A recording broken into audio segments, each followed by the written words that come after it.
I was half expecting that too, Bruce. I was expecting George to play something. Oh, you mean like? Yeah. Getting tabled. Getting tabled. Getting tabled. Getting tabled. Getting tabled. Getting tabled. With the Bruce, the Yank, and Captain Socks.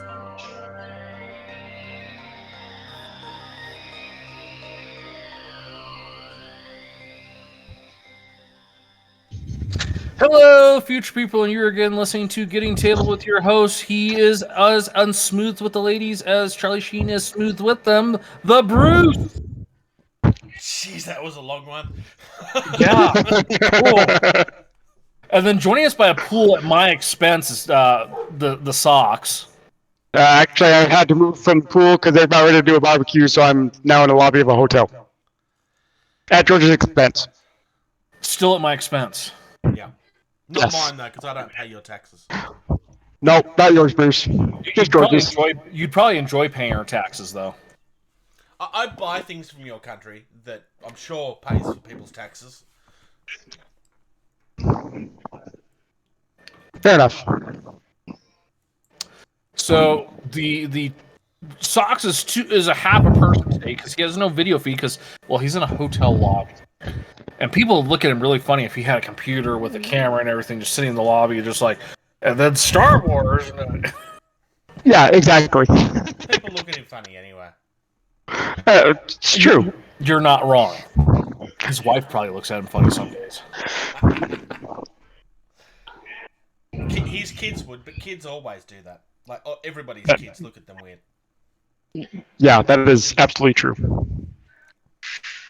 So, since the three of us are here, should we do this? Newly received or noteworthy information, especially about recent or important events. So, the first bit of news on the docket shouldn't be a surprise. We're not going to talk about it too much. We're just going to kind of gloss over it real quickly because it shouldn't be a surprise. Games Workshop is coming down on fan-made content. This should not be a surprise because Games Workshop is coming out with a streaming service, which means they're making their own content. Therefore, they don't want fans making content because they want to have the only content. Just like they make the miniatures, they don't want people making miniatures that look like their miniatures. Yeah, I mean, look, to some extent, I'm surprised that because for those that are not entirely aware, this, at least to my mind, came to light specifically because What If the Emperor Had a Podcast got taken down. And to me, at least, that was the least surprising thing in the world. I'm surprised that it's taken this long, because as much as I love that content, it's also something that, quite frankly, gets created by stealing Games Workshop's artwork. Yeah, it's almost like I was going to say Red versus Blue. Yes, they did it with. But yeah, Microsoft is like, this is amazing. Keep doing it. Yeah. Games Workshop is like, no, we're going to do this. Stop. So, yeah. I mean, I'm not surprised. It's just like anything else. So there's something to be said for fair content or whatever. It's like, there is law that protects fair use of people's content. Yeah. But I think it's pretty fair to say that the Emperor Had a Podcast went beyond that. I love their content, but it was all created using somebody's IP. Yeah. And now that being said, if you want to do that, like with the IP. Yeah. If you want to do something like that and, like, you know, make sure you do it well enough that the IP owner is just like, we'll pay you to come do this for us. I'm surprised that didn't happen, quite frankly. Well, it happened with a couple of the creators. A couple of them, you know, like, they took their stuff down and said, I've been asked to take this down, but it's because I'm going to be working directly with them now creating this, so. Yeah. I think it's fair to say that, and this is just my opinion, but I suspect that the reason that Games Workshop probably didn't grab those guys is because everything that they did was very much having a go at Games Workshop's law. It was also very adult entertainment orientated as well, which I don't think that they would have appreciated. And like, it was copy and pasting, and it was a South Park animation style. I don't think it's something that would have flied very well on their network. I don't know. I'm kind of grasping for straws at that one, but it's something that a lot of people are talking about. I suspect that there's probably some people listening that are surprised they're not jumping on the let's avoid Games Workshop forever bandwagon, but quite frankly, if you weren't already on that bandwagon, there's a lot of reasons that people choose to avoid Games Workshop. I don't think this is really one of them. They're just protecting their IP. I'm one of them. I haven't touched Games Workshop at all Well, in all my gaming history. Well, that doesn't count. Okay. You're barely a person. No.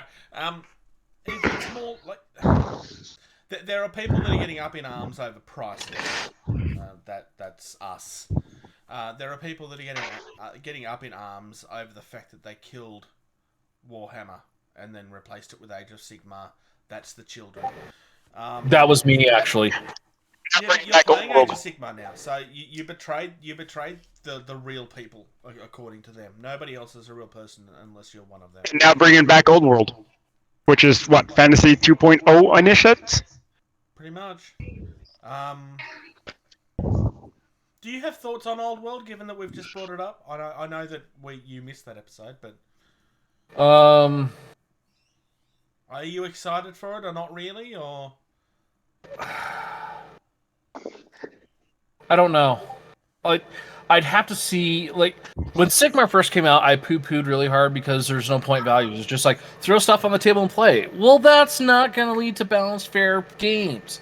Then they added a point system, and it's like, okay, this is a little more fun. It still has that fantasy feel where there's range, but there's still melee, versus like 40k where it's like, everything is range. And there's no... And so, to me, I thought Sigmar was better for that format because it was more about shooting melee versus everything can shoot and then stuff can fight when it gets close. So, I'm just kind of glossing over this real quick.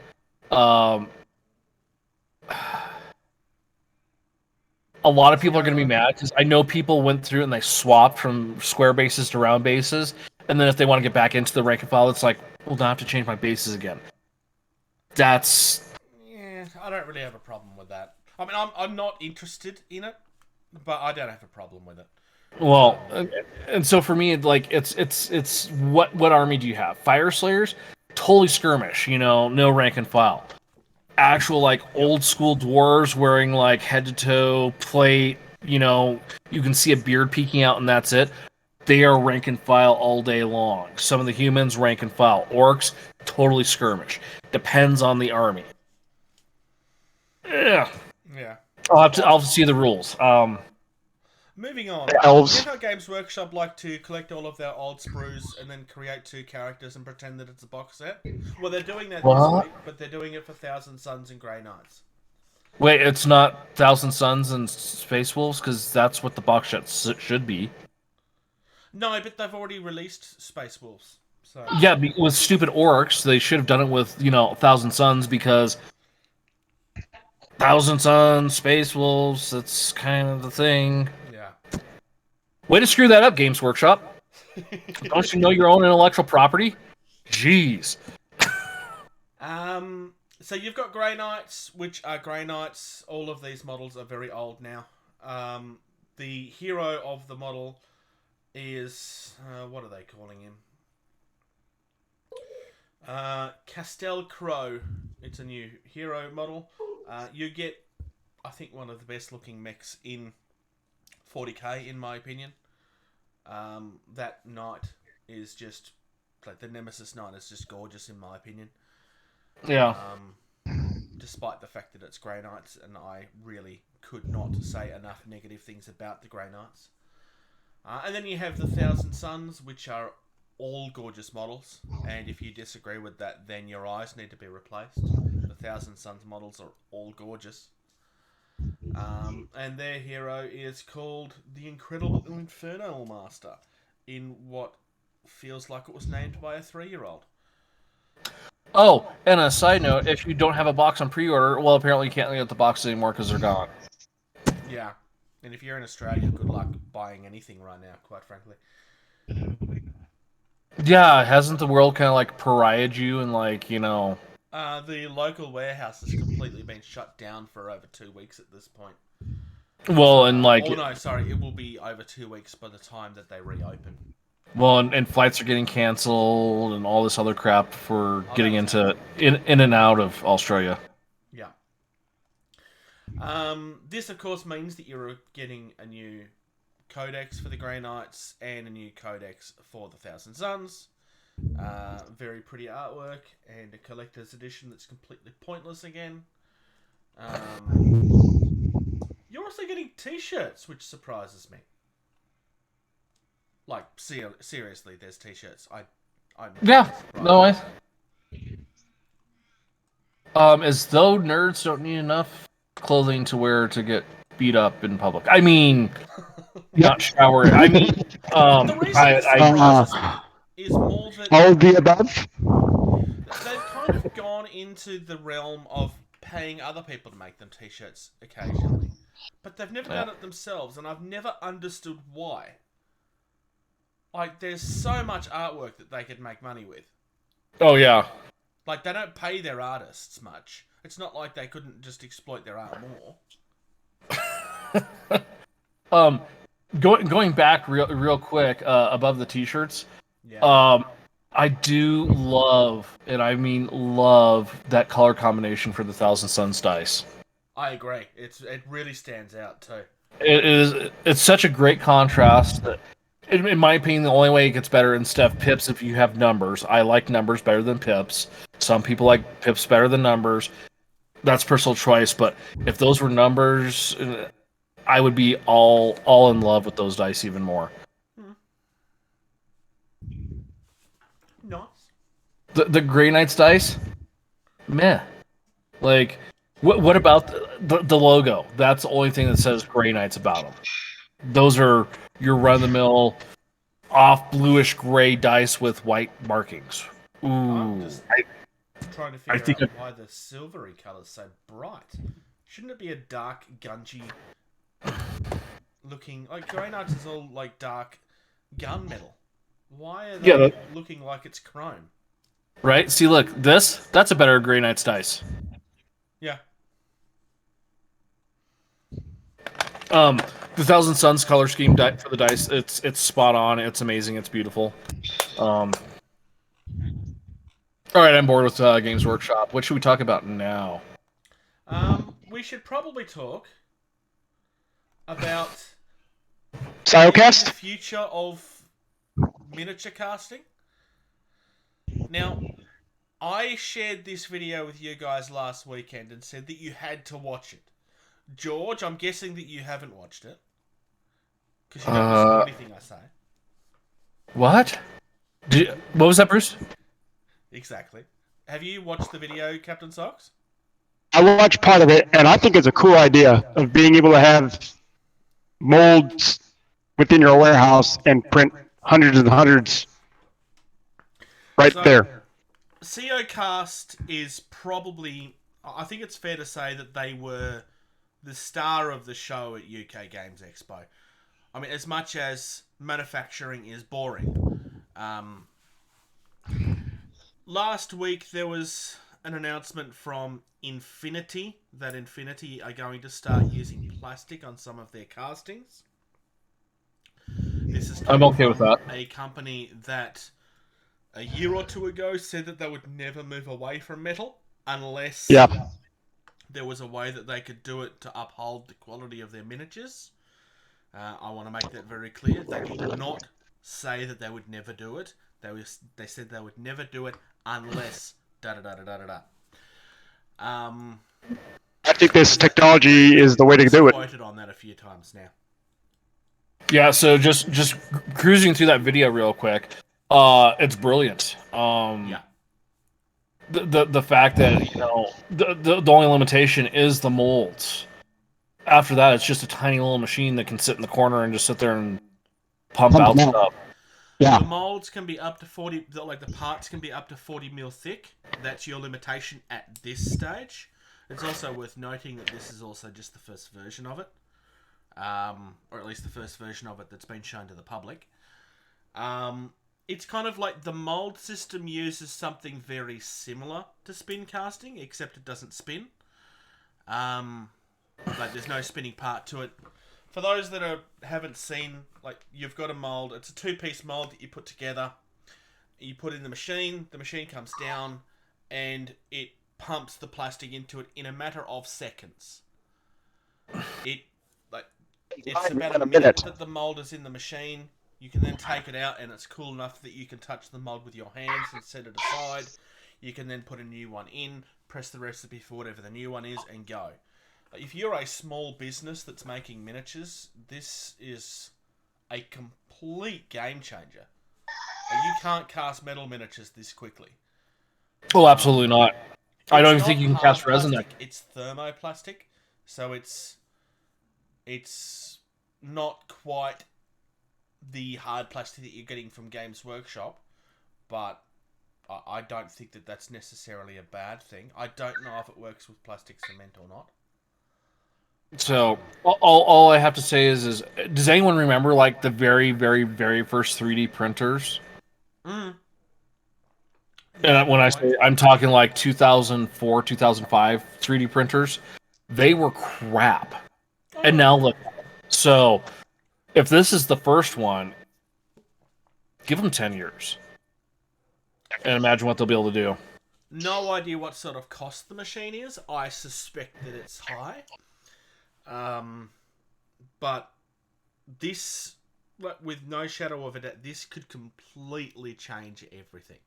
Well, and I'm going to harken back again to 3D printers. So, company I worked for, we had a 3D printer. It was a big, massive thing. It was 4 feet tall. It was 3 feet, square.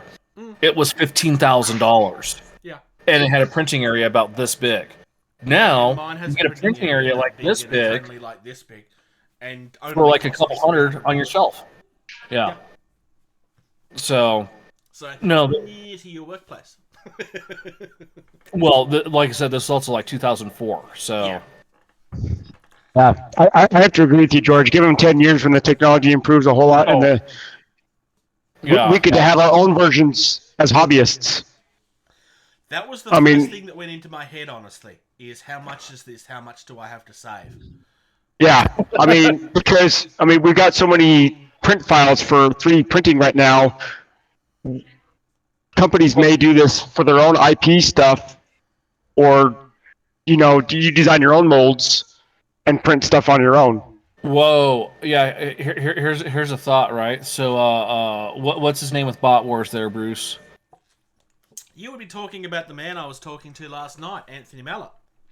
Yeah, what if Anthony were just to be like, here, I'm going to sell you a mold. Go print your own army. Certainly a possibility. Right. We'll be touching on him a little later, because I just have to the run sheet. Yeah, because so here's a couple things. This just like jumped into my mind, like, oh, I'm going to be that crazy guy from like Always Sunny.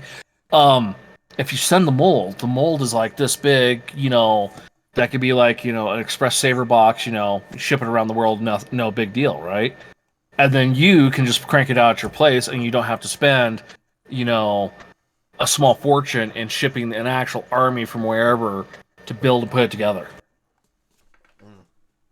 Or in the case of Games Workshop, instead of, having one major manufacturing plant that pumps all this out, you shrink that down, you put multiple across the world, and guess what? Now you don't have so much logistic to deal with because it can be made, packaged, and shipped from the country it's going to be sold in. I'm just wondering if George wants me to correct him on how many factories they have. Because they have they've got stuff coming out of China, and they have had it for a while. Do they have one in Australia? No. Something like this, to where it's a smaller, more affordable form factor, even for a larger company like Games Workshop. there's no reason why they couldn't have 50 molds sitting on a shelf with 10 of these machine and having like 5 guys pushing buttons all day. Yeah. And then guess what? No international freight to get it across the ocean into Australia. I will say this much. During the interview, the gentleman says that they have a number of people already signed up, some of which they can talk about, Corbus Belly, and some of which they cannot. Another one Games of the Workshop. companies that they mentioned is the people that do Judgment, which is a game that we spoke about a little while ago, a guy based in Sydney, that does a game that you felt was very similar to Super Fantasy Battle. They had the giant orc minis and stuff. Okay. But there are also... Sorry, what was that, Socks? Go for it, Bruce, and then I'll say what I'm saying. He also stated that there were companies that had signed contracts that they cannot speak about.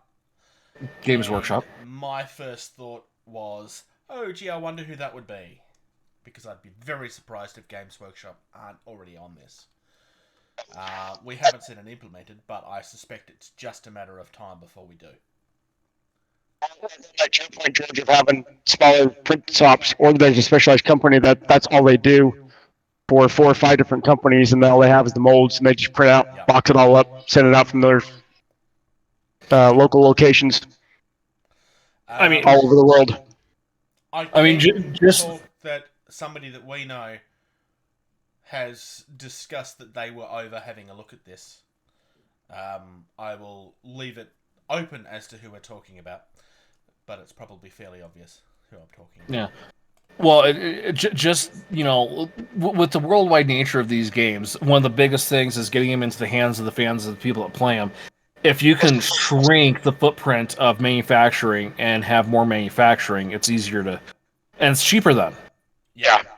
And right now we're having such a big logistical nightmare in shipping because shipping is getting more and more expensive. People don't realize that that's why prices are going up around the world for not just our hobby stuff, but everything. The price of metal has skyrocketed. Yeah, and so if they're able to print in a few locations in the U.S., we could see TT Combat stuff here. We could see Warlord games here real easy that primarily ships from the U.K. So. Yeah, this, like, I know I said this, this is a complete game changer. This is potentially going to change everything.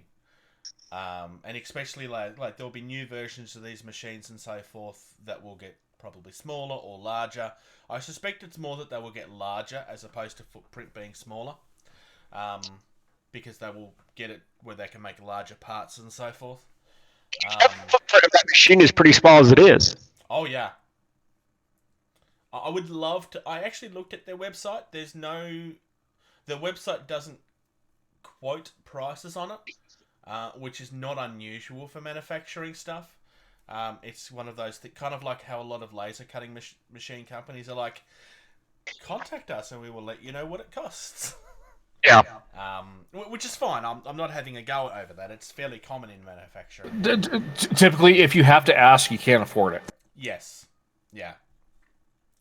But, I mean, I would be surprised if we're not talking hundreds of thousands at this point for a machine of that complexity. There's wood-turning machines that are at least that, so I would expect that this is going to be quite pricey. Yeah. Shall we move into some exciting Star Wars stuff and then talk about some so exciting controversial stuff? So, a couple weeks ago, Atomic Mass Games released, actually last week, I should say, Atomic Mass Games. We've been knowing these units have been coming out for a while, so they released some new pictures of the IG-100 Magna Guards.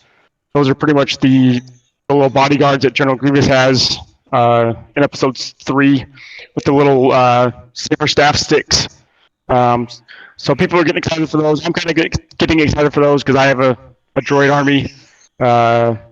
So looking forward to that. And then the droids are also getting a new tactical commander, super tactical droid. It's going to be a new commander version for their droid army. So Who I'm hasn't excited to tried see. play it for some reason. Yeah. And then they announced some Battle of Kashyyyk upgrade or expansions earlier, and then everybody's been 3D printing their own DSD1 dwarf spider droids. Well, they're actually finally releasing that on their own, and so no more 3D printing unless you still want to do 3D printing. So I'm looking forward to those little things. And then the last one. Go for I'd it, like Bruce. to point out Bruce George. spelled Kashyyyk wrong because it's got 3 Y's, not 2. What? Oh yeah, that may have been me. That was typing. Anyways, I'm so And very then- confused. What has 3 what? Kashyyyk. It's spelled with 2 Y's, not 3. Someone No, forgot a that's not Y. me, that's socks. Socks. that was me. Sorry. sorry, Star Wars Legion fans. And then the last one is You're right the. to assume it's me. It's almost always me. It is always Bruce. The Galactic NAS Floatercraft, which is a Wookiee little flyer machine that has Wookiees flying around in it. So we'll be seeing these. They're saying release date is October 1st. So a couple more months, we'll see these on the shelves. Hopefully I'll have some stuff unpacked. I should have stuff unpacked by then that I can get into some more hobby stuff. So far, still no Gungans, so I don't have to buy into Star Wars Legion. Well, in a sense, I love the so- Gungans. I know that, but so you make a good point though, Bruce, because they actually have a Wookiee commander coming out. They have a new set of Wookiees, Wookiee warriors coming out. They now have this type of support unit for the Wookiees, and I think they have another one. And so, in a sense, you almost have a sub-faction within the Galactic Republic army that you can get, because you can kind of build your own Wookiee war army. And so, why not have another sub-faction of Gungans or whatever? So, I'm also kind of waiting for Ewoks to happen. yeah, you could almost do that too. That'll happen before Gungans do that. I have to agree. So, Doesn't like this idea. no, I know it doesn't. Ewoks Do you are not better like than the army of Gungans. teddy bears? Ewoks are better than Gungans, but Ewoks were just a terrible, like, haphazard. I mean, the Gungans at least were, like, intentional. Ewoks were an accidental, like, okay, to do this on budget, we'll cut Wookiees in half. There, happy? Okay, let's go. Now, come on. Ewoks got 2 movies of their very own. I mean, they were terrible, but they got 2 movies of their very own. They're totally a real thing. They're Care Bears, but with less colour. Yeah, pretty much. And let's care. Yeah. Let's care. Oh dear. On more touchy news. Now, for those that are preparing to shout about what we're about to talk about, Not the let's first. talk about it first before you shout. Asmodee So, have released the very last of the original creators behind Star Wars Legion. not just Star Wars Legion, but he was a lead designer or he helped with the design of Armada and X-Wing after their guys kind of got canned with the transfer from Fantasy Flight to AMG, and that transfer only took place 7 to 8 months ago. And so people are starting to wonder what's happening with the game. When they actually did the mini extravaganza back in March, some of the guys that were playing from what I've done my own research too, some of the guys that were playing X-Wing during the mini extravaganza, that was their first time playing X-Wing, and now they've hired new designers that the fan base is now wondering if that's going to be who's going to be designing these games from here on out. People that haven't really played the game at all, and don't know any of the history behind rule changes and point changes and so on and so on. And so, yeah, the Star Wars community at whole, I should say, is all of an uproar right now about what's happening with all 3 of their games. Yeah. In a way, I think this is worse than TT Combat because they kept Dave, who's been there since the beginning, yes, he's doing most of the design for the models themselves, but they're actually able to go back to him and say, hey, what about this rule? The heart of the company over there was always kept. Yes. Yeah. And there's two major differences though in that Sox. And one is when TT Combat absorbed Dave and Hawk and everything, they were absorbing an intellectual property that Dave and his team had been working on and creating for the last however many years. Atomic Mass Games absorbed the Star Wars game.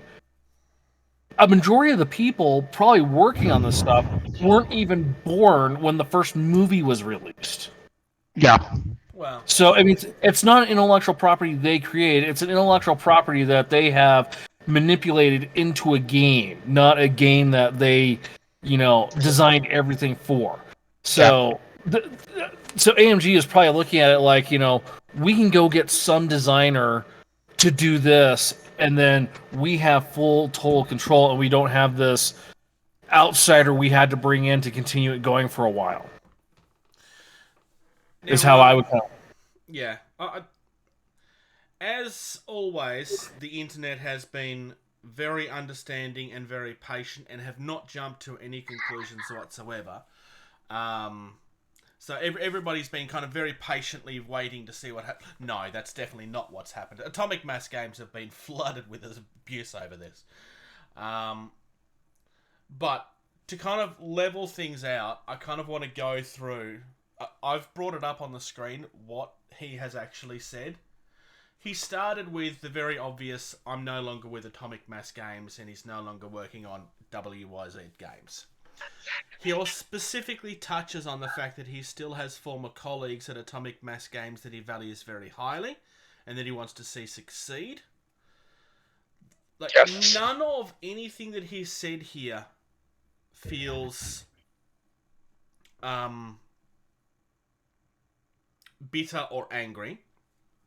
We can definitely confirm that none of this was his choice. He was let go. He did not ask to quit. There was a question about that at one point within the community. He goes on to talk about how proud he was of working on the franchise and so on and so forth, and how much he loves the community and the respect to their work. What appears to have happened, and Captain Sox has tried to look into this and couldn't find a specific answer. Correct me if I'm wrong, Sox. But it appears that it's Asmodee that made this call and not AMG directly. Myself, but that's kind of where I'm leaning towards too. Is Asmodee kind of wanted some change with it would appear the company itself. Politically motivated. This appears to have been that they've let someone go because they don't need XYZ number of designers on the teams. I mean, someone like Eddie helping create one of the market's most popular games is going to fall on it. Like, there's no way he's not going to be snapped up by somebody. Well, the thing is he was the only one out of the Star Wars line that got pulled over from the transfer. None of the other designers got pulled over. He was the only one initially. Simone, there's another lady who's one of the lead production designers, but she's kind of running AMG now. She was working for Fantasy Flight. They moved her over to kind of be the head department lead for AMG altogether for Marvel and Star Wars. But Luke was the only designer pulled over out of the mini handful that and now he's been gone after 7 or 8 months. And the reason why I have my reservations about what's going on with the game is, as you go to their website and what do you see primarily on their page, Bruce? You look at it all the time. Marvel, exactly. You don't see a single picture or anything on their main page about Star Wars Legion. The only thing you can find about Star Wars Legion is you go into their FAQ about organized play. That's the only thing you see about any of the Star Wars line stuff. That and you can still find the original announcement for when they were taking it over. Bingo. That's the only two things you're seeing on their main website for any of the Star Wars games. The Atomic Mass Games website needs to be updated quite severely, I think. They've had 7 to 8 months to do that. Oh, I'm not arguing with you on that. because like you go to something like the gallery and it still opens up exactly the same page that it always did. It should, in theory, open up a page that's like, do you want to look at Marvel or do you want to look at Star Wars? And it just doesn't. Yes. There's definitely been, I would argue, some very severe oversights in that matter. I mean, you could argue how important a website is. I mean, there's more on their Facebook page than you'll find on their website. I almost don't look at their website anymore because it's just so pointless. And the stuff that they announced last week is stuff that Fantasy Flight was working on before the merger. And so some of the stuff that we're still going to be seeing in the next little while in terms of upgrades and announcements was stuff that was already in the pipeline from Fantasy Flight's head leading to that production team. Yeah. So I don't know what new stuff Fantasy or AMG has worked on in the last 7 to 8 months, or if they've just kind of been trying to get their designers that they've now hired to kind of take the lead in for the future. Who knows? I can't help but kind of feel, and I could be off on this, but I can't help but feel that when this decision was made by Asmodee and Luke was brought across to work for AMG, I can't help but feel that maybe Asmodee always planned to do this, and it's just a question of whether he was ever told that. There's no way of knowing from any of this. It could have always been the plan that there's a point of transition. Because of that, we want to give X amount of months for you to help get things across before we'll let you go. That's me guessing. I can't base that on any fact. It just feels that that's where the cards seem to have lined up a little bit. I agree too, because I think people's reached out to Luke, and he actually never moved from Minneapolis to Washington. I know Kobe kind of put a hamper on that stuff of trying to move people around. Yeah. But he had not physically moved from Minneapolis to Seattle or wherever AMG is at. But after 7 to 8 months, going back to your point, it kind of almost feels like Asmodee had kind of this in the back burner of what they had planned, because things had settled down a little bit, that people were able to move around the country here a little bit, and now he's not going to be where the main headquarters of AMG is at. I suspect that part of this is going to be cost-cutting too. Because, let's be fair, COVID has affected the bottom line of a lot of large companies. Yep. Asmodee are no different. Are they dangerously losing money? No, if anything, they're probably making more money, but that's not the way that most large companies see things like this. It's a very negative thing. I still don't think it's fair to be attacking AMG over any of this. None of what Luke has said feels like it doesn't feel like it was an AMG decision by anything that he's said. He kind of goes out of his way to try to say positive things about that. Yes. Part of the organisation. It feels very like this has just been the politics of what's happened at the top. I'm not surprised that the internet won after AMG. I mean, some people have just been looking for excuses to do that for a while.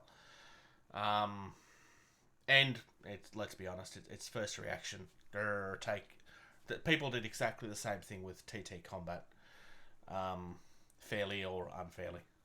It's kind of something that happens on the internet all the time. Yeah. Hence my joke about how fair and understanding the internet is, and very patient, and they don't definitely attack things without looking into them first. So yeah, we did try very, very hard to try to look into this as deeply as we could. There's not a lot out there at the moment, and I suspect it'll be months before we know everything. Yep. Any thoughts, George? Nope. I mean, it is what it is, you know. Having heard that last point where, you know, he hadn't moved to where the headquarters is at, that probably has a bit to do with it too. Because, I mean, there's some companies, you know, with COVID, they're like, you know, people moved, you know, like to where it was more affordable, less people. You know, no one wants to live in a city of, you know, millions of people when, you know, there's a contagious disease floating around. They want to go live where I live, where there's no people. Oh, but cost of living's different, so we're going to pay you differently, but you can work remotely. Or, no, Yeah. you have to be in the office, so you have to move back. And people are like, yeah, no. So, and that could have been a thing of like, you need to start coming in the office, and no, I like it here. Okay, well, you're not working for us anymore. You know, that could be a huge part of it, so. Yeah. Yeah. Moving on, we kind of touch on this every year, very briefly when it happens, but the Great Wargaming Survey is back up again by Wargame Soldier and Strategy magazine. This is the big survey that they do every year to try to track what's happening in the actual hobby. So they try to track like how the demographic of the ages is going, what people are finding interesting. It's a giant survey about trying to see where the market of the industry is going. It's something I would argue is very important. The results of this always get published publicly. It's not just a magazine that kind of collects things and is like, oh yes, this is all our information. It does get shared publicly and actually published properly. And it takes like 3 minutes to fill out. Thoughts that maybe you don't feel like the industry concentrates on you enough, you need to be doing this. I already have done this. I just did it in like 3 minutes, so. It is very quick actually.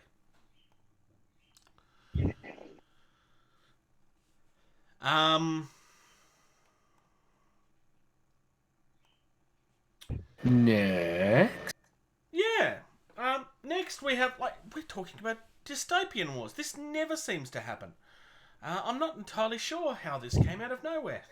There's a new Battlefleet starter set that's coming out. This one's called the Ice Maiden Battlefleet set. You almost said Iron Maiden, didn't you? Sorry? He wanted to. You almost said Iron Maiden, didn't you? Yeah.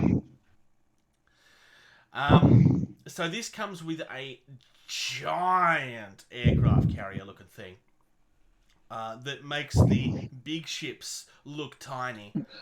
Yeah. Like this actually feels like it's actually a battle fleet in a box. This is a much larger set than the previous ones we've looked at beforehand.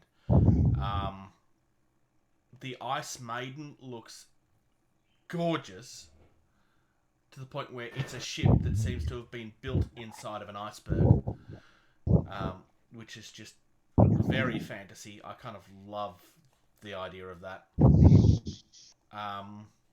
Yeah, all very, very pretty. Couple of different ways that you can build it, because you can build it so that it's got the missiles and stuff, and then you can build it so that it's there's a couple of different ways of doing it. You've got turrets there as well, is what I meant to say. Your smaller cruisers are still kind of cool. It's very much themed around a certain organisation from the 30s and 40s, because, well, of course it is. With a name like the Ice Maiden, I'm not sure anybody would be surprised about that. I kind of really like this. I like the fact that, it literally looks like a fleet in the box. Yeah. Yeah. I mean, and I'll even go as far to say, and there is a significant price difference, but this is more fleet in a box than some of the drop fleet boxes, I think. Yeah. To be fair, most of the drop fleet boxes are a couple of years old at this point. Yeah. And probably need to be relooked at. But that's not exactly new news. They've known that for a while. It's not like they'd hear us say it anyways. Actually, that's a good point. Yeah, no, it is actually a more expensive kit. So this is a battle fleet. It doesn't just look like it. It is a battle fleet in the box. Yeah, but I mean, for the price, £85. So we're looking at $100. Yeah. For a lot of these games, $100 is a good price point, because anything more than that, and people start to get like, pull their wallets back, like, no, $100 Yeah. for plus. People are like, Yeah. just that, and then they're back 2 weeks later, like, oh, I need this, it's, And then it adds up. and then it adds up, yeah. But to have a good initial, like right at $100, I think is a great thing. I mean, and I think that's part of the reason why Drop Fleet and Drop Zone had so much initial success when the games were released was you could buy that one box and you could start playing a game with that one box. Yeah. Games where you can buy that one box and start playing a game is so much better the ones that I keep on getting stuck into. Yeah. That's Bushido, that's Wild West Exodus, that's Malifaux, that's Drop Fleet, it's Drop Zone. Like anything that where you can buy, and like, you can't really do it with Age of Sigmar and 40k. I mean, you can, but it's not really how it's supposed to be played, and you know that the moment you start trying. Because they didn't design it. Well, they didn't design the games to play games. They designed when they first released the first Age of Sigmar box, and it was Chaos versus the Stormcast Eternals.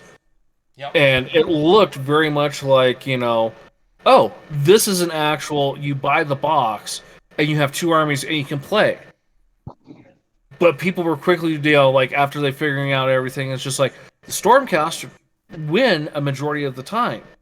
And then when they finally went and released points, it's just like, oh, it's because there's like 20 more points of Stormcast Eternals than there is of Chaos.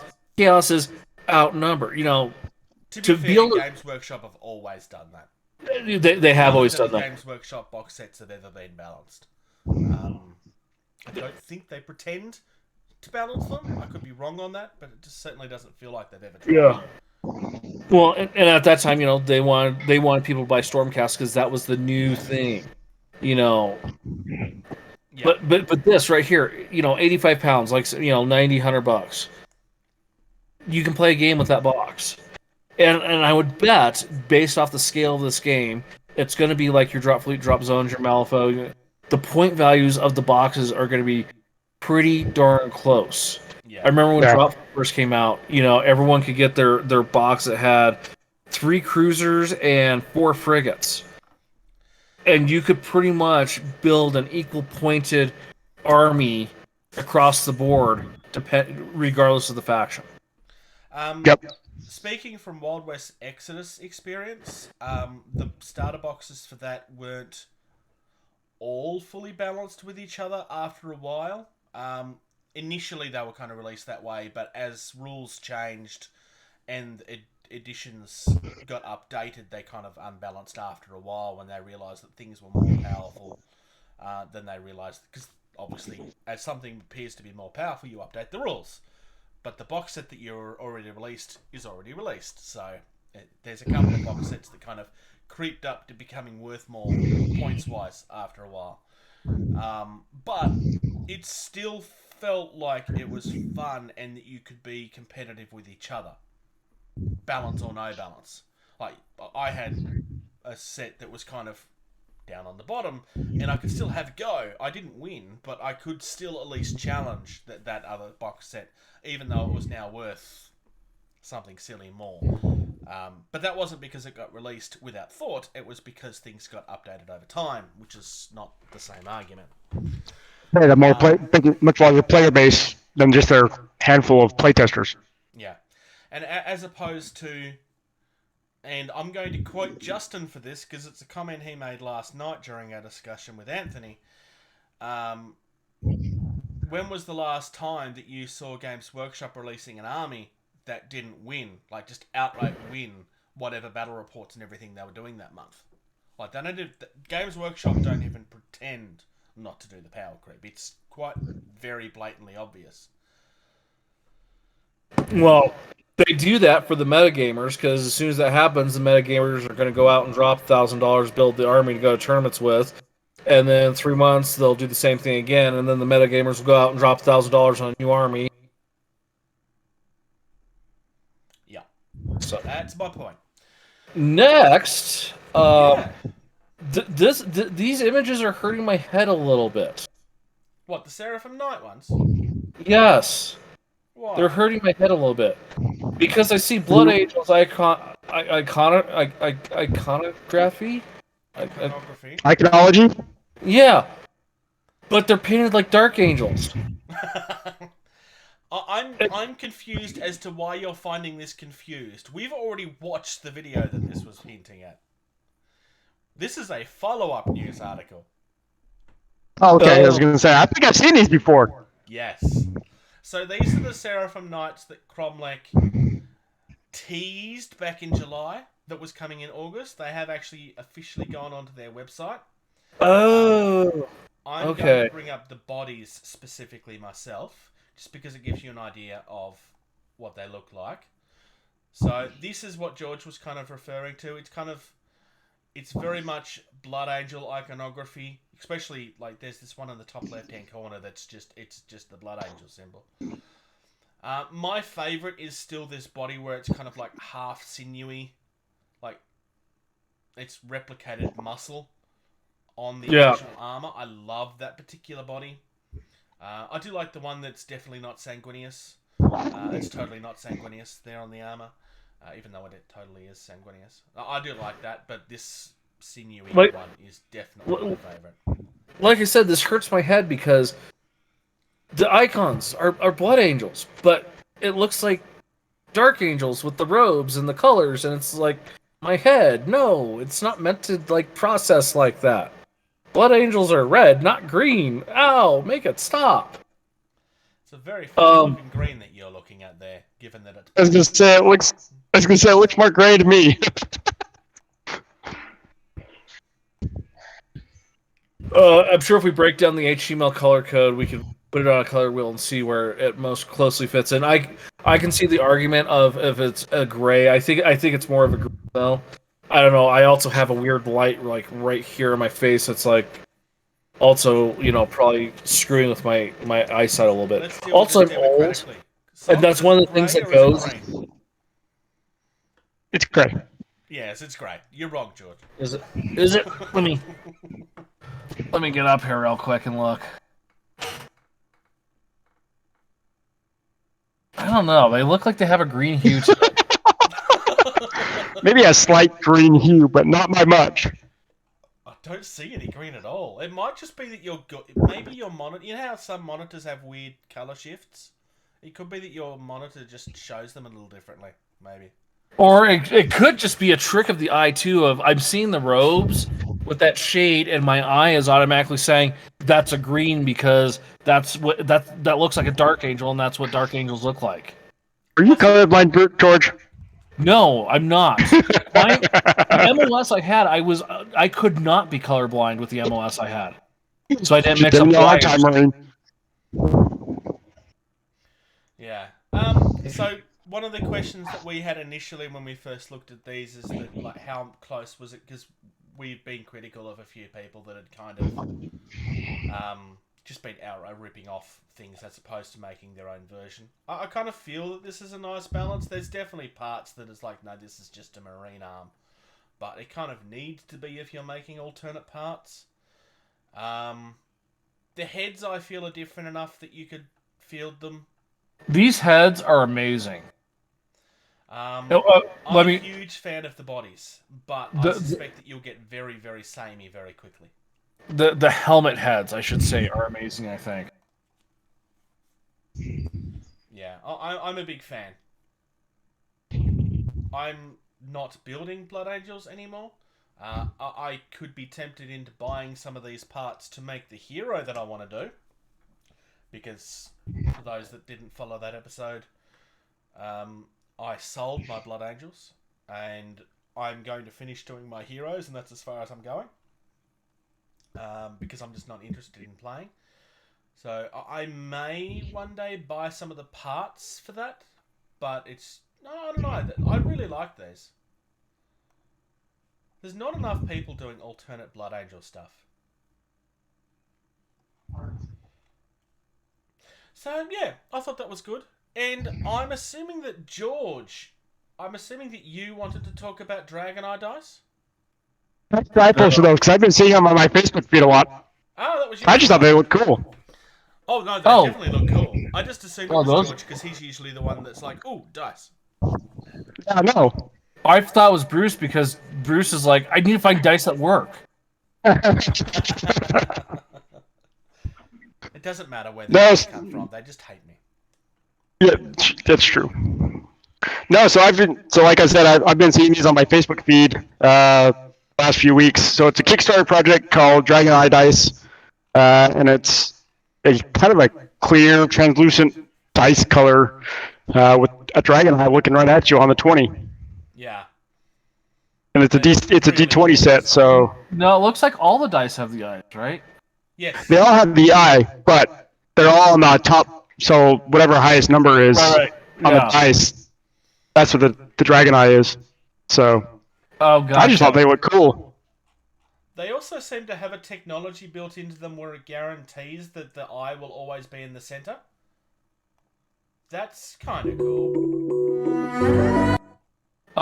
Bruce, did you see how much one set is? £50. 65 pounds. About $91. But yeah, that's the only downside. So, whether it's technology or not, or they have someone that it's their job to make sure the eye is in a specific place before it's cast. Oh, yeah. But I don't know why you're asking me this question. I didn't select this news article. There's £50 Now, that if you being want round said- edges. There's £65 if you want the diamond edges. Depends on whether you prefer sharp dice or not sharp dice, I suppose. Oh, The yeah. dice. I see that now. Rounded edge. If you want to kill someone when you throw it, or you just want to hurt them. Yeah. I would go for the diamond edge because if I throw a dice at something, I want to leave a mark. The only thing I would say is that the rounded edge ones are probably less likely to be damaged when you roll them. That's true. Yeah. Because I believe that these are a resin of some kind by the look of them. These are absolutely gorgeous. Like, there's no question about that at all. They are very, very, very pretty. Pretty enough to get the whole set there for $600, Bruce? I think I'll be okay. I don't need to spend 123 Australian dollars on a set of dice that's still going to hate me as much as all of the rest of them do. Yeah. Bruce, these are probably even a bigger waste of money for you because in order to see the eye, you have to roll the max value in the dice, which you are automatically guaranteed to not get. Can you contact them and be like, can I get the eye on the 1 so that when I roll a 1, I see the eye? Yeah. And then they'll probably say, oh, that's the special line we have for all Australian customers. 1 is the eye. Because they don't roll right on the Southern Hemisphere. You know what? I'm looking at these, and I actually... This doesn't happen very often, but I can't actually decide which version I like the most. Normally, I tend to lean towards the green things, which is not why our logo was green. But I don't know. I think I like the white and purple one. I don't know. I'm kind of leaning towards the black ones. I was going to say, for me, it's the white dragon or the black dragon. These are very pretty. Oh, but it wouldn't just be a £65. It would also cost me $15 in postage. But so not only to get the dice, but you get a little dragon egg where they come in to carry, and then you get a bag as well. So Oh, really? you're not just paying for the dice. Yeah, you get a little dragon egg in capsule. I completely missed that. You can kind of see it in the boxes, Oh, especially on the yeah. white one. What's in the background? Yep. I thought that was just a decoration. No, you actually get a little dragon egg No. capsule. Box includes 9 deluxe RPG gaming dice, dragon egg dice box, velvet dice bag. Nice. So that's actually they're still expensive. Nice. They're still They are. expensive. But that helps bring down the cost But to justification a little bit. Yeah, to do the little dice box, that's a dragon egg, and then the actual dice bag, because what D&D nerd doesn't have a little bag for their dice? Yep. This is it.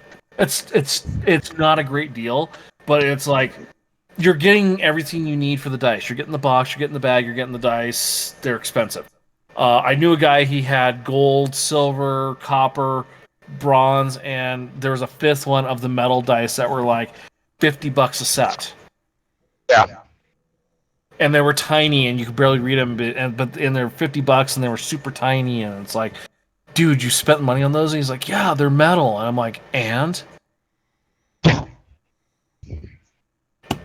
Also, he played a wizard and needed like 30d6 for his fireball, and so Yeah, I was gonna say, depending on what class you're getting. he would re-roll his metal d6 constantly. It's like, dude, just go get 30 plastic d6 and roll those, count it, and we're done. Just go get a brick. I just sent you guys a link to the Bot War website because I want to look at one last thing before we move on. I'm going to skip aiming for the indie this week because, well, this is an indie. But it's just not one that we've talked about before.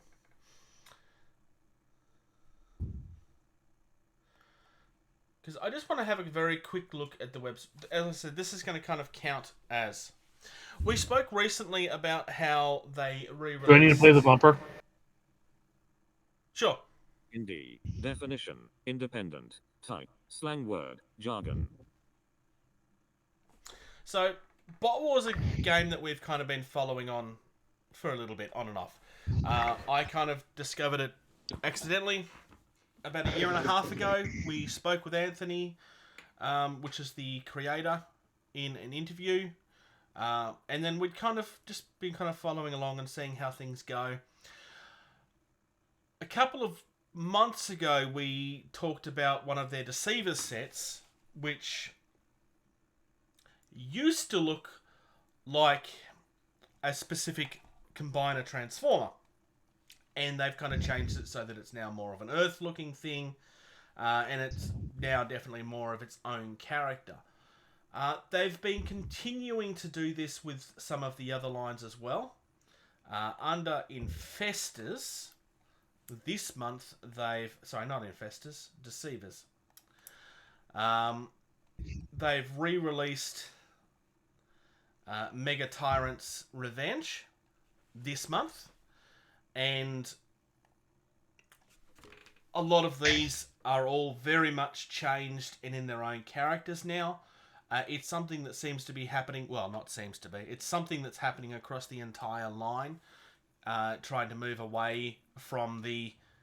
This is my version of certain people. And making it his own thing quite deliberately.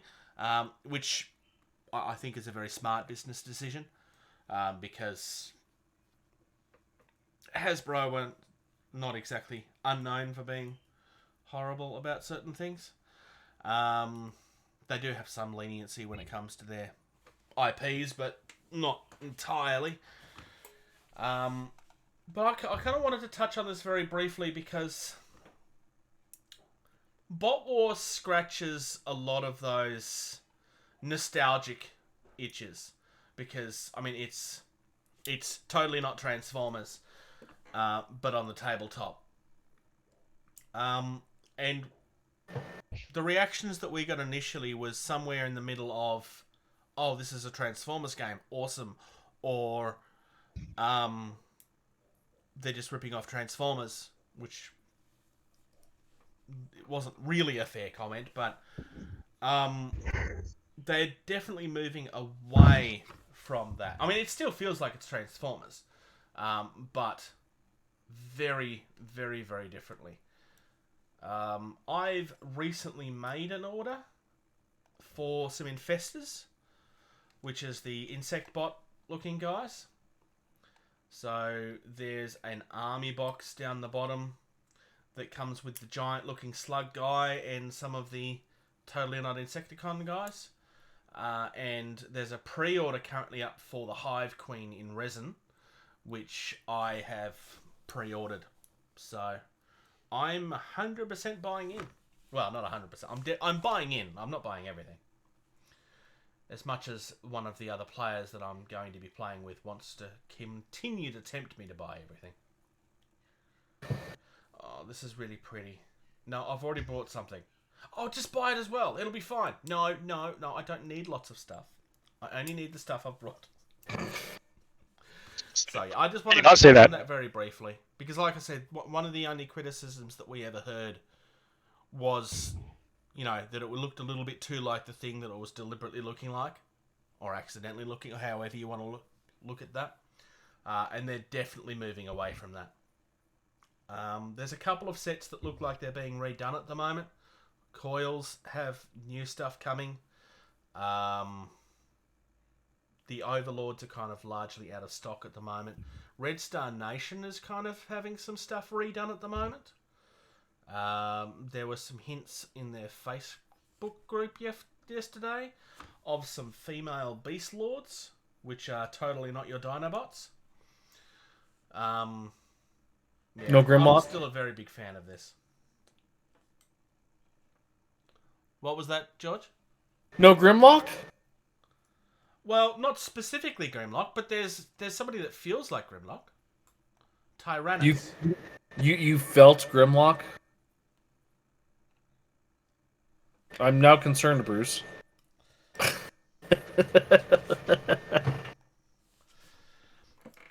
I'll just take your word for it. The web page is not behaving very nicely for me, so I was having trouble looking at it. It's alright, Facebook seems to be crashing on my side. Damn those dolphins. Carry the internet faster. Yeah. So yeah, that was the last thing I wanted to kind of touch on today. I will touch on the last of the things that I had there next episode. Shall we discuss some hobby type stuff? Trim, glue, prime, paint.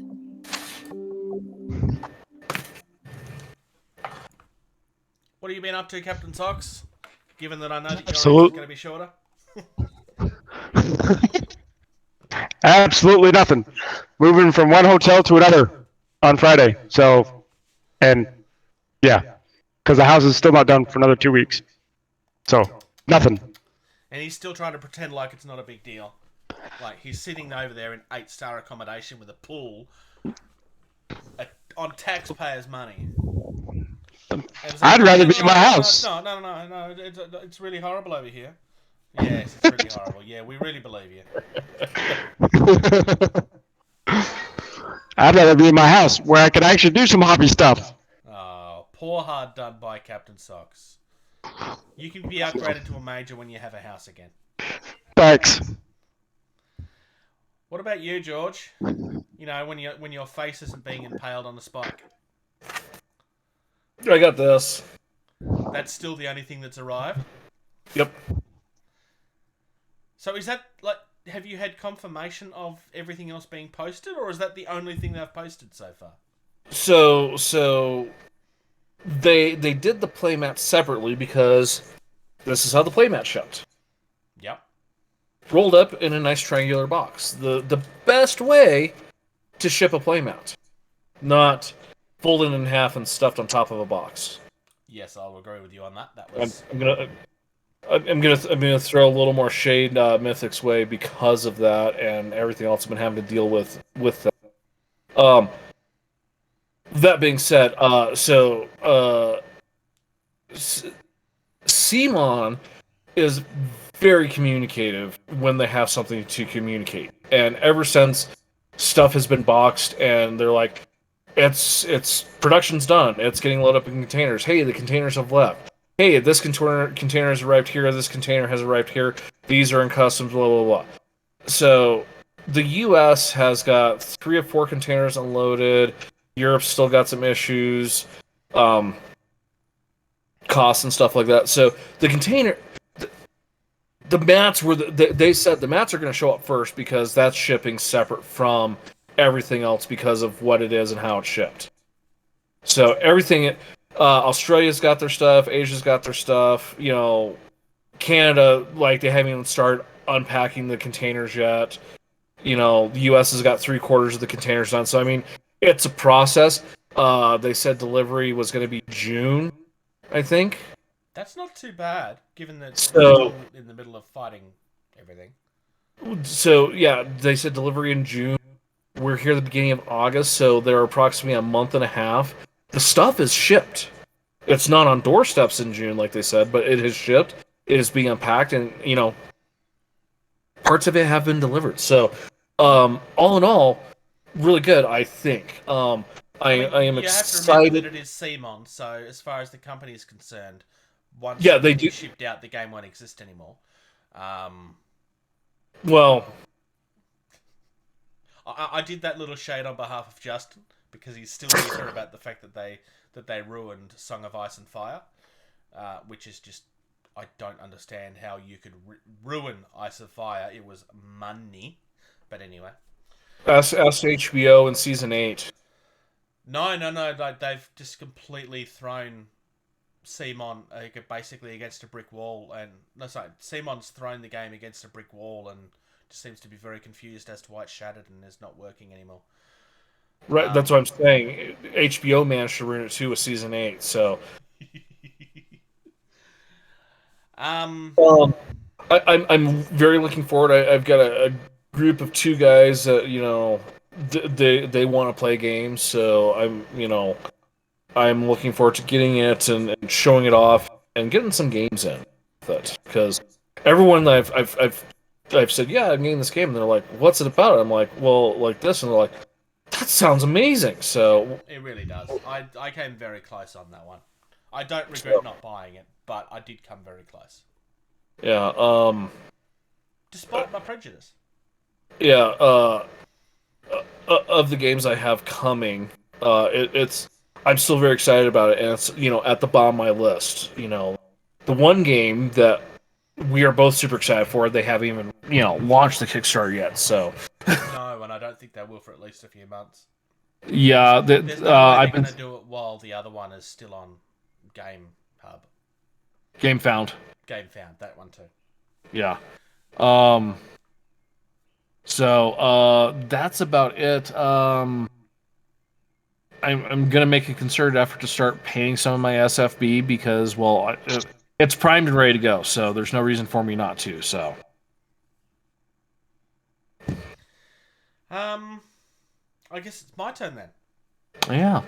So yesterday I built and began painting my Don't Look Back stuff that I unboxed a week and a half ago now. Videos on the channel, you should check that out. I'm really falling in love with this. The models go together really easily. They're not complicated. Not that that surprises me because they were 2-piece models. The resin's all very smooth. There's no massive holes. I have found one that had a hole, which was on the inside where it connects to the other piece. So it was like, I don't care because I'm never going to see it. And given resin is something that just has holes in it quite frequently. It's just a fact of life. And I had pretty much no issues at all throughout the entire thing.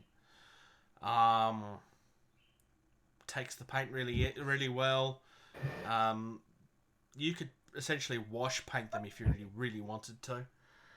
I have made an order for some expansions. I did go down that route with some of my tax return. So I have the Alien one coming. I have the Chainsaw Massacre one coming. And I have the side characters one coming. Just to add more depth into the game. The side character one kind of replaces some tokens with some actual minis, which I thought was cool. Including a guy that's carrying pizza boxes. Who's definitely going to be the first one to die because it's a horror movie. See, I haven't had a lot. I've only had one day off over the last 2 weeks, really. And most of that was spent playing Sleeping? D&D, so It's not been a great chance. I've been doing some hobby with some other people from Victoria. We're in lockdown again at the moment, so my plans to play Bushido got ruined again for like the third time in a row. So we were on Discord doing hobby and stuff, and that's when I was doing my hobby last night. And that's when we were talking with the owner of Bot War. Hence why I decided to... Well, that's not the only reason I decided to show it off. I wanted to talk about the Infestor stuff anyway. But looking into it, I was more like, actually, I think there's a better story here. Which is why I concentrated on the everything's kind of moving away from the what felt like was copy stuff. Where every time you talked about something, it was totally not this and totally not that. So... I'm kind of I like seeing where things are going on that, and it's now that I actually have people that are playing it, it's nice to actually know that I'm actually going to be able to play the game, as opposed to I bought some stuff and it's been sitting on a shelf ever since. Yeah, not unusual. Don't know how that feeling goes. It's not unusual for me. I mean, I do that with things a lot, but I don't buy them with the intention of them because it's just. You get excited for things. It's like, oh yeah, but nobody's playing it. Or there are people that's playing it, but they're people that I'm not interested in playing with. Or you move to a new country or new part of the country like me, and no one's playing it, and you got to find a group that plays it. Oh no, they're all playing it. They're just not telling you. That may be the case too. Yeah, they listen to the podcast and they're like, "Oh no, we gotta stay away from that." Captain Sox is moving to this area. Yeah. Ooh. He's moving. The same thing happened to George. George used to live in a state with millions of people, and they all moved out of Wyoming because they found out that he was there. Yeah. Thank God. The moment that he was born, everybody left the state.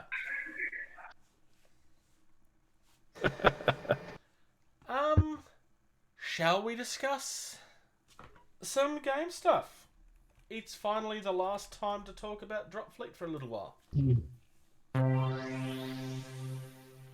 Talk nerdy to me. Talk nerdy to me, Bruce. Alright, so we're discussing the Resistee again. Follow up from last week. That's why I had my phone in my hand a minute ago. There has been an update on the rules of the Dreadnought. We are not going to share with you. Don't worry, Lewis. I'm not going to be that guy. Thank you to Lewis again for last time. And sorry for scaring you for sharing more information than you wanted us to. We were talking on Discord. And we've introduced a new rule for any fleets that feature me. There's now a special Bruce rule. The Bruce rule is that if you don't roll a 1 when you needed something higher, you need to re-roll your result. If you succeed a second time, your ship will automatically explode, and it takes out 7 random ships, regardless of their location. Your opponent is now permitted to laugh at your misery. If you can write a rule that still sounds like a rule, but is completely horrible, that sounds meaner than that, reach out to me, because I'd love to read it. I wrote that. Did Lewis seriously write that rule for you? No, I wrote it as a joke.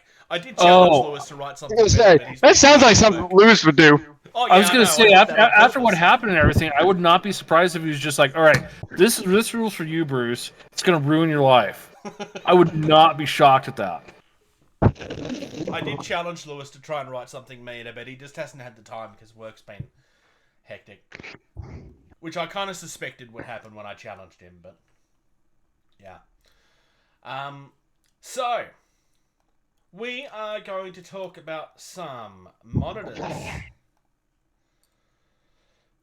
So, the monitors is... Why can I not find the monitors? Because I'm in the wrong thing. Yeah, what battle group did they go into? Because I was looking too and I didn't see them. They're lights. So Pathfinders or your... what's the first battle group? Thanks, Socks. You're welcome. All right. So we have the Newton and the Galileo. I'm going to start on the Newton. I thought you were going over the Seneca too. Yes, I am going to. I'm getting there. Okay. I just had the Seneca pulled up, so I was just like, wait a second. Then you can read the Seneca. All right, fine. I Oh, the said Seneca's- monitors, so I was going for the monitors first. We'll go with the Newton first. All right, the Newton is 45 points. It's an 8-inch scan, 4-inch sig, 4-inch thrust. It's got a hull of 4. I'm sensing a theme here. Armor of 4+. Point defense of 2. 2. Grouping of 2 to 3. And it's a light. It's got a special rule of monitor. It has an XN40 God Ray orbital mass driver. God Ray is possibly one of the weirdest names I've heard in a while for a weapon. Makes complete sense to me. It's got a lock of 3+. It's 1 attack, 3 damage. Front arc, and it's got the particle special rule, which we've covered a couple of times. And then there's another one which is for bombardment, which is where it kind of makes sense. It's the God Ray because it's shooting down onto the planet. Lock of 2+, 1 attack, 3 damage, front bombardment. Bye-bye, sectors. Oh yeah. That's pretty much. It's the only reason you would take this is because you want to. I mean, especially if you're bringing a minimum of 2 up to 3. I mean, any sector you hit is pretty much toast. Yeah. Yeah, And that's at 45 points each, it's fairly affordable too. Do you want to cover the Galileo, George? yeah. Oh bollocks. Yeah, I will talk about the Galileo. Galileo was a song lyric from. Oh wait, no, wrong Galileo. The Galileo is an orbital telescope, and I don't have a pretty picture for it. It has a scan of 12, something besides Shaltari with a huge scan. Signature of 4, thrust of 4, hull of 4, armor of 4, point defense of 2, group of 1 to 2, tonnage light, special monitor, detector, open, rare. Is there anything else special we could throw onto that list real quick? Because that's got just about everything. With the exception of the group, all the other stats of that are divisible by 2. The special. This has no weapon. It can't go pew-pew. It is a space telescope. When this ship uses the active scan special order, the target ship receives a major spike instead of a minor spike. That's huge, literally. If the target ship is... If the target ship is on silent running and successfully revealed, it receives a minor spike. That's huge. Additionally, place a telescope token on that ship. A ship may have only 1 telescope token. You remove the telescope token when that ship's group is targeted by a single friendly group. If so, the firing group's weapon system targeting that ship scores critical hits when exceeding their lock value by 1 rather than 2. For example, a weapon with a 3-up lock will cause a critical 4, and a weapon with 5 will cause a critical hit on a 6. If you're taking the Resistance and this is not in your fleet, I don't understand why. At 45 points, What's wrong with you? Must take. So I'd argue 45 this might be the points. most important ship to the Resistance range. I would have to agree with that, especially when you add that up to 90 points for 2. So, specifically, against a Scourge opponent, this can wreck them so bad. Don't tell Because them the that, Scourge... I'll never win another game again. Shut up and You let me never ruin do your life, anyways, Bruce. George. I was Let gonna me say, ruin your life, Bruce. Just let you me never do it. do anyways. So, the Scourge are notorious for having, average, a little bigger than average signatures, but they can move silent. They have a lower than average scan. This has got a great scan. So, this could reach out, take you out of your stealth, and make it so your big, scary God Ray can go right through you. It couldn't do much about the ones with stealth because they cannot get spikes. Right. It depends on which rule. One of them is that you cannot get spikes, and the other one is that you cannot get anything more than a minor spike. I don't remember which is which without looking. But it would still help with the other ships, because it's not all of the ships that have that. Yeah, but to take a ship out of silent running and give it a spike, oh yeah, that's pretty huge. Yeah. That's just going to completely ruin somebody's plans. In my opinion, the only faction that this does not give you a huge advantage against is Sheltari. Because based off the way, big thing. Huh? Because Shields is the bigger thing for Sheltari. Well, and they already have that scan range of 12, and so when this can see and put a spike on, a Sheltari ship is already in range. And maybe already has a spike on it because it's gone weapons free and is unloaded with 8 to 12 dice. Yeah. So, for anyone but Sheltari, I'd say this is a must-take ship for your resistance list to make shooty easier. But knowing what the other ship is that Captain Sauce is going to talk about, that one I think is also just as important as well. Speaking of, so you got your Seneca, which is a detonator for 22 points. So it's I think this is a lighter class, the new style of lighters. Scan of 4, signature of 2, thirst of 12, 2 hull points, 4 armor plus armor 4 plus, 1 point defense, grouping of 1 to 3, and tonnage of light. It has atmospheric, outlier, and launch. No weapons on this. It does have a launch of 3 of fire ships. So we kind of talked about those last episode with the launch for the resistance. But its special ability is explosive. When the ship is destroyed, it suffers catastrophic damage as if it had a whole 6 D3 inch. Additionally, the ship does not count towards your fleet's launch capacity. So pretty nice. That bit. Oh, that's nasty. Yeah, so yeah, I mean, two separate groups of these, and have 6 fire ships above your launch value. That doesn't count towards you. So, yeah, I've got another launch of 10 fighters and bombers, and I've got 6 of these that I don't care about. Well, and when it blows up real bad.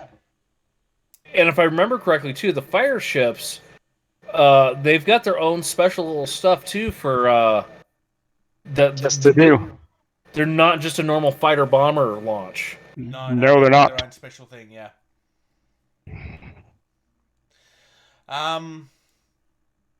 Yeah. 22 points. I have to agree Not with a bad you. choice. I think they're enough take. They're a must take. Because 66 points for all 3 of them. That's 9 launch. It doesn't count towards your overall. Right. And it blows up bigger than it should. It has a thrust of 12, so it's pretty quick. It's got 2 holes, so it's not just a one and done. You got to hit it twice to make it go splody. It will splody better. What does the fire ship launch do? Do we have that up real quick? I can go and grab it again. As your arm magically disappears. Oh, and there's your little koala, cute little hoodie thing. Look at this cute hoodie. When you buy these, you get 6 in the box, so you could easily, you just buy one of these and you've got 2 groups of them right there.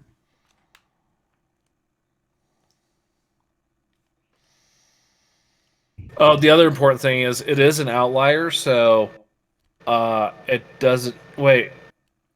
So they have to be together, but they don't have to be together with everything else. Yeah, that's what... Yeah, I was thinking, wait, open is the... Yeah, no, so, yeah, outlier. So you can have all 3 of these in a group go together and just be like, we're off to go blow you up, blow you up, blow you up. Yeah, that way they don't take up their own group. Yeah. Oh, God, could you imagine these going up with, a freaking heavy cruiser? Yeah. There's no reason why you wouldn't want these all traveling together anyway. Or a battle cruiser. God, could you imagine the chain reaction they could cause, too? oh look, this one blows up, and it makes this one blows up, and this one blows up, and they're all blowing up. My ships do that by themselves. They don't need help. Well, that should give you even more help, Bruce. So, yeah, I remember when we first talked about these when they first came out, and it was just like when we found out what Fire Ship was, we're like, oh yeah, no, these are amazing.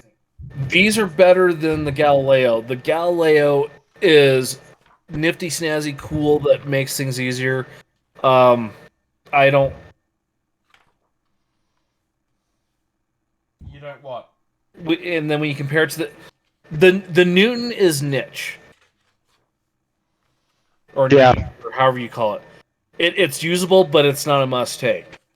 I'd say the Galileo, it's a pretty must take, but it's not absolute. The Seneca detonators, if you're not taking them, why are you playing the game? So I mean, the Resistance Fire Ship has 6-inch thrust, 2+ lock, 1 attack, 3 damage. yeah, 2+ lock, 3 damage. Yeah. Holy cow! And you get 3 of those per. So that's 9 in your little group. Yeah. And that little group of 3 explodes even better. This little group, for lack of better words, because it's fire ships, this little battle group is a Molotov cocktail. Yeah, that's a good way to put Very it. good. Yes, I agree. Yeah. It's a little... Go ahead, Sox. And when you can get 2 groups of 3 each for 132 points, if I did my math right. 22, not bad. 44, 66, 1, yeah, something like that. 132 Even better points. explanation. When you can buy 2 groups of 3 for £20, why would you not include this in the list? Yeah. That's an even better way to put it. Like, seriously, for those following along at home, here it is on the video.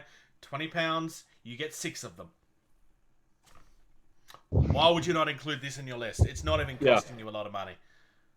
And normally, you know, like in a lot of these games, you know, it's like you're spending points on your assets. You want your assets to survive and be as effective as possible. These, you use their thrust of 12, you get them in your opponent's face, and you dare your opponent to blow them up. Yeah. And atmospheric. And they have atmospheric. And, you know, they've got the fire ships, which are 2 up lock, 3 damage on a one shot.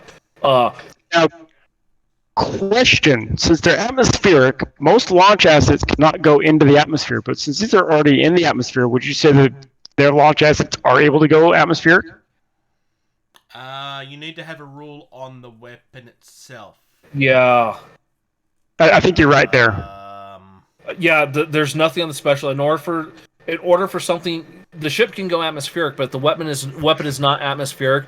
It treats as though it's shooting into atmosphere. So Very good That's right. question. Because if they can't, what's the point of them being able to go into atmosphere? yeah, because essentially, I think the launch becomes useless then at that point if it can't go Yeah. atmosphere. Yeah. That's why I was wondering if it's already in Lewis. atmosphere.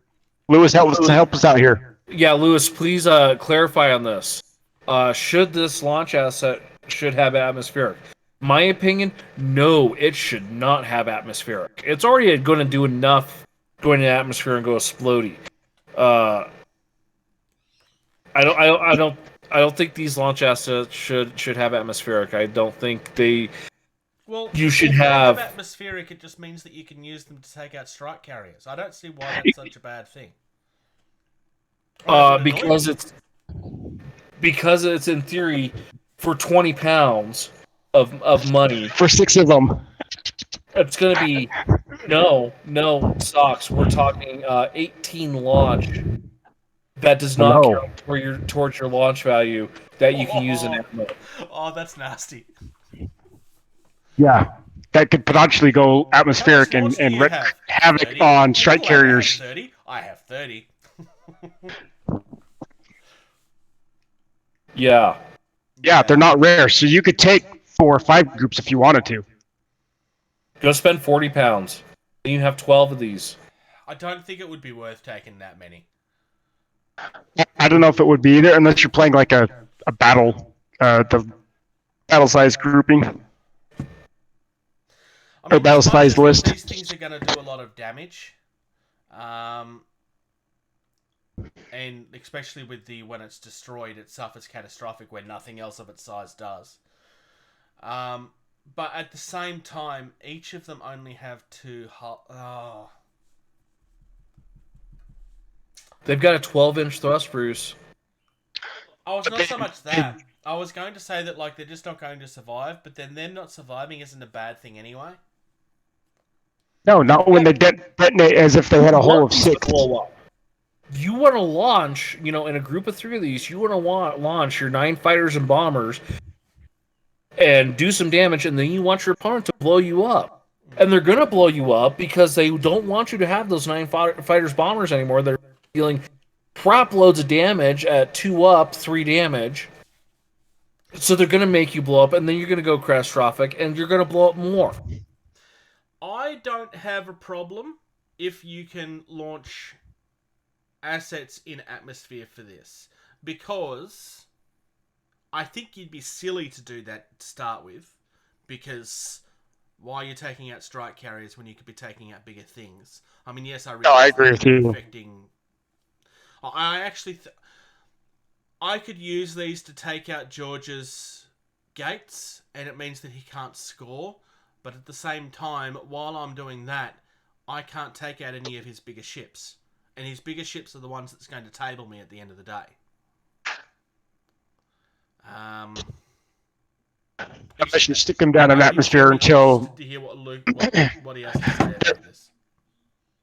There's some that you may put them in like a submarine. You put them in the areas, and then you shoot them up into the low atmosphere to take out ships.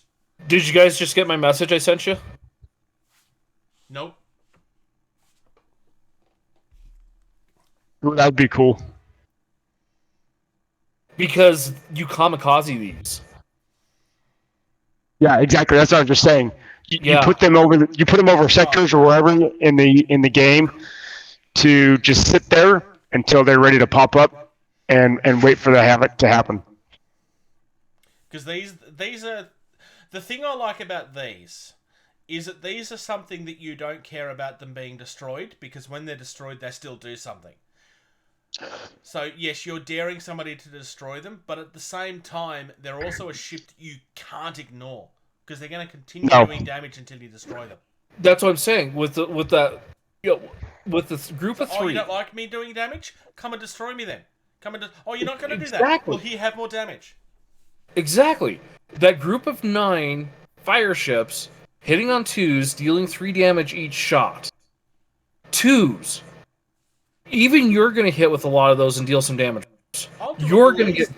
I will probably do an average of 3 damage a turn. It'll be great.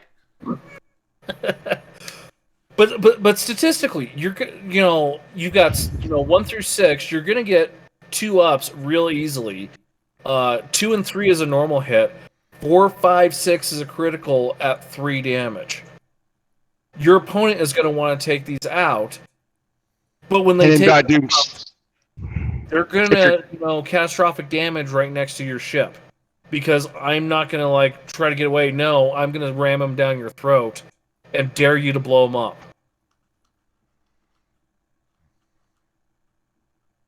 Especially when their scan is only 4 inches, so they have to get within 4 inches to launch their fire ships at you.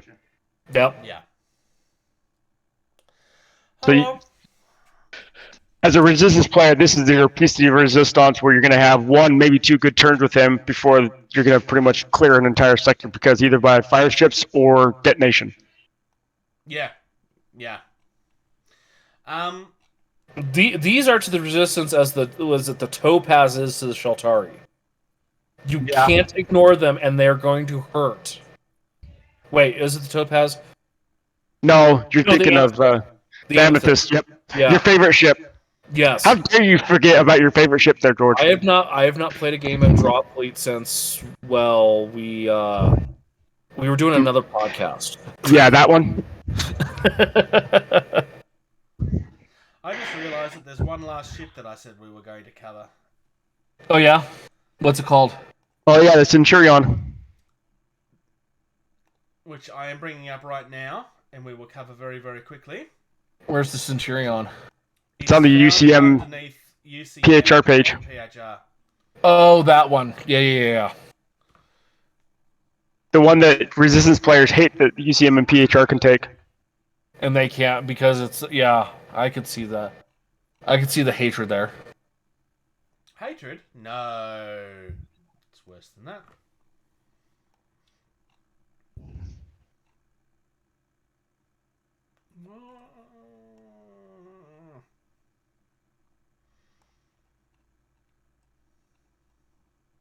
I can't find it. Found it. Alright.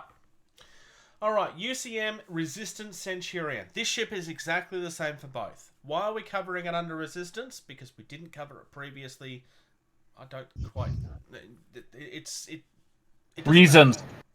It's the end of this particular section of the thing, so I'm covering it now. 4-inch scan, 6-inch signature, 7-inch thrust. 7-inch thrust is a really weird number.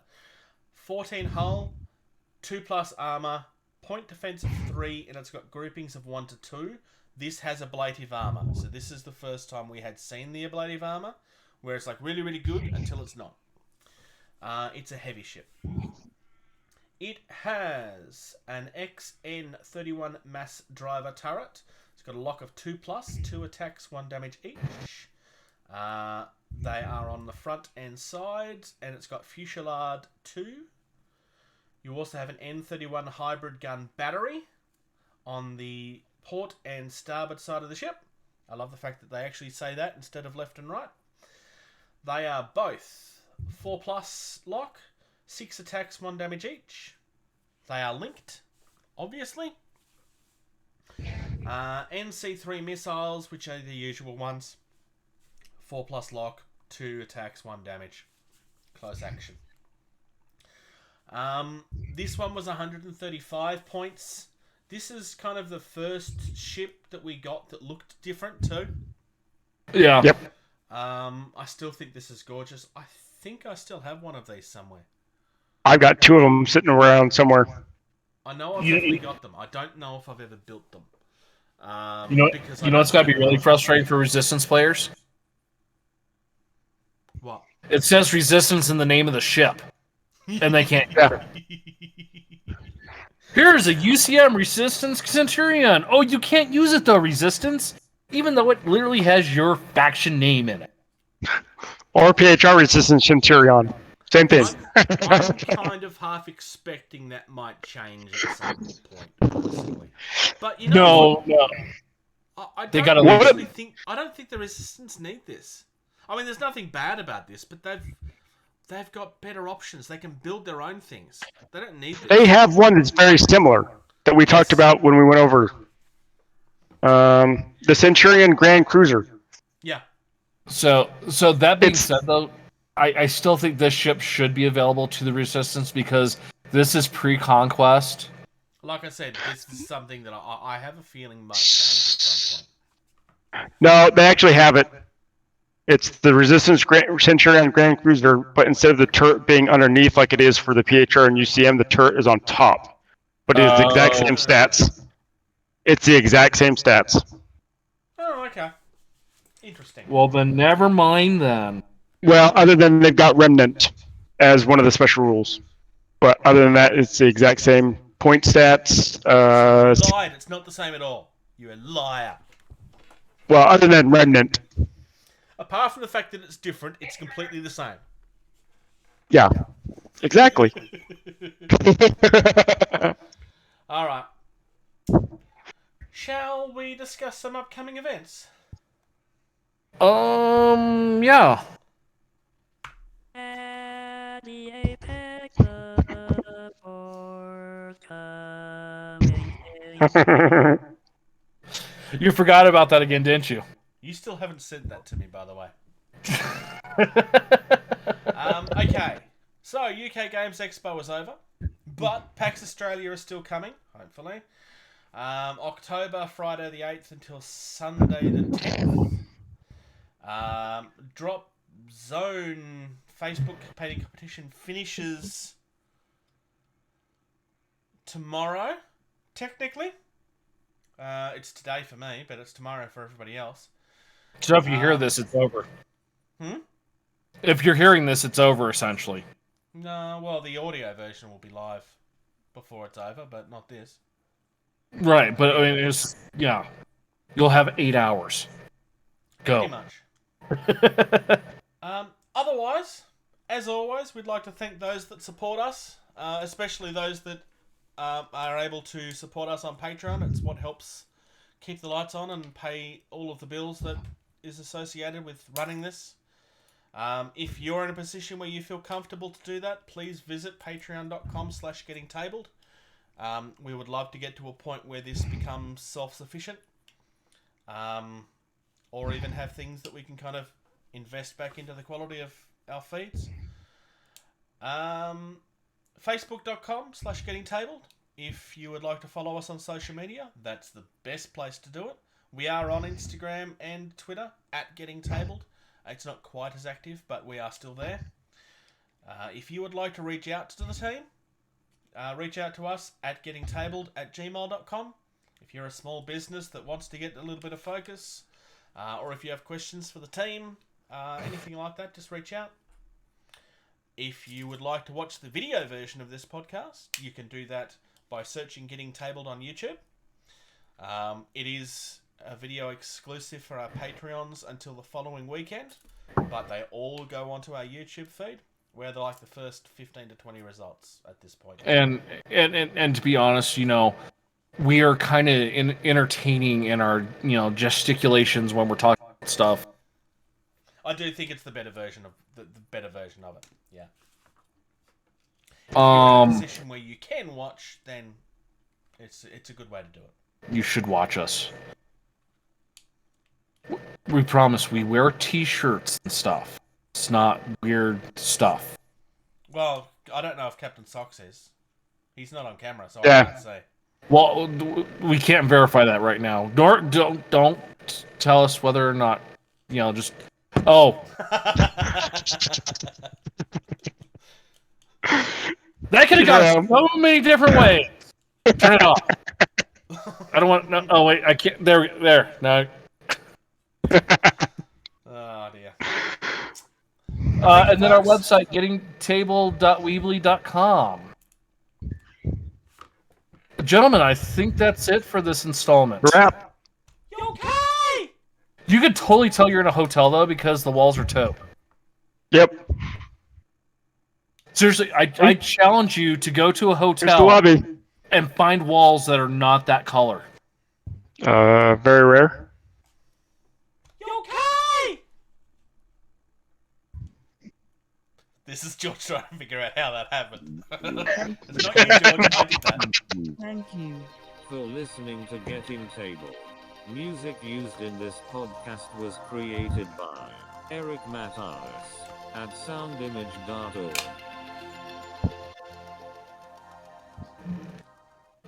Play more games.